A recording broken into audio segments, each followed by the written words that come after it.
Wait এই লুকটা কিরমভাবে create করেছি সেটা দেখার জন্য ভিডিওর লাস্ট অবধি থাকতে হবে কিন্তু। তো hello guys, welcome back to my channel and welcome to another video guys. তো আমি তোমাদের মেকআপ আর্টিস্ট সাজিয়ে চলে এসেছি একটা সিম্পল সোভার মেকআপ শেয়ার করার জন্য, যেটা গরমকালের জন্য একদম পারফেক্ট। তো ফার্স্ট অফ অল আমরা এখানে প্রাইমার ইউজ করে নেব। প্রাইমারটাকে খুব সুন্দরভাবে বসতে দিতে হবে, মোটামুটি 2 থেকে 3 মিনিট। তারপর এখানে আমি স্টোভ ক্রিম ইউজ করছি, কারণ ন্যাচারাল একটা গ্লো দেওয়ার জন্য। বেশি বেস না ইউজ করলে বেসটাকে সুন্দর দেখানোর জন্য তো একটা স্টোভ ক্রিম অবভিয়াসলি লাগবে। তো এটার উপর ইনভেস্ট করতে পারো।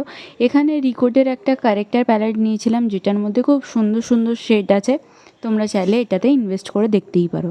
তারপর এটা দিয়ে আমি একটা অরেঞ্জ কারেক্টার দিয়ে খুব সুন্দরভাবে কারেকশান করে নিয়েছিলাম যে জায়গাগুলো ডার্ক সার্কেল বা ব্ল্যাক প্যাচেস রয়েছে সেই জায়গাগুলো। তারপরে নিজের শেডের থেকে একটু লাইট শেডের একটা যে কোনো কনসিলার ইউজ করবে, সেখান থেকে খুব সুন্দরভাবে কনসিলারটা দিয়ে কভার করে নেবে। এই কারেকশানটা যদি তুমি খুব ভালোভাবে করো, তাহলে একটা এই স্ট্রোপের ফাউন্ডেশানেই পুরো মেকআপটা তোমাদের হয়ে যাবে।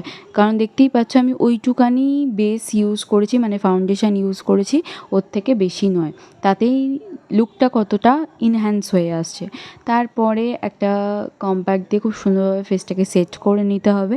তারপর আমি অফ ক্যামেরা ফার্স্টে নিজের আইব্রোটাকে ফিল করে নিয়েছিলাম, কন্ট্রোল করে নিয়েছি এখানে। আর এখানে আমি ন্যাচারালি ব্লাশ ইউজ করেছিলাম, বাট কোনো হাইলাইটার ইউজ করিনি, কারণ ফেসেস ক্যানাডার আমি স্টোভ ক্রিমটা আগেই ইউজ করে নিয়েছি তাই।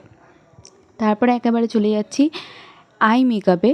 যে আই মেকআপটা হালকাই রাখবো, কারণ আই মেকআপটাতেও সেরকম বেশি কিছু করব না, কারণ ন্যাচারালি কোথাও যদি যাওয়া হয় বেশি কিছু কেউ সেজে যায় না, আমি মোটামুটি হালকাই পছন্দ করি আর কি। তো তারপরে এখানে একটা নিউড শেড দিয়ে পুরো আই লিডটাকে কভার করার পরে আমি জাস্ট একদম কর্নারে আইয়ের কাজলটা ইউজ করেছি। তারপরে আইলাইনার ইউজ করেছি, বাট আইলাইনারটা বোঝাই যাচ্ছে না, এরকম টাইপের একটা জাস্ট ড্র টাইপের করে নিয়েছিলাম। তারপর আমি চলে গেছিলাম হচ্ছে মাস্কারায়। মাস্কারার খুব সুন্দরভাবে কোটিং অ্যাপ্লাই করতে হবে, যাতে চোখটা খুব ভালোভাবে ইনহ্যান্স হয়ে আসে।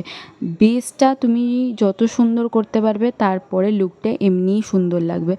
তারপর আমি এখানে ডার্ক কালার একটা লিপস্টিক শেড আজকে ইউজ করেছি, কারণ পুরোটাই নিউডের ওপর ছিল তাই জন্য।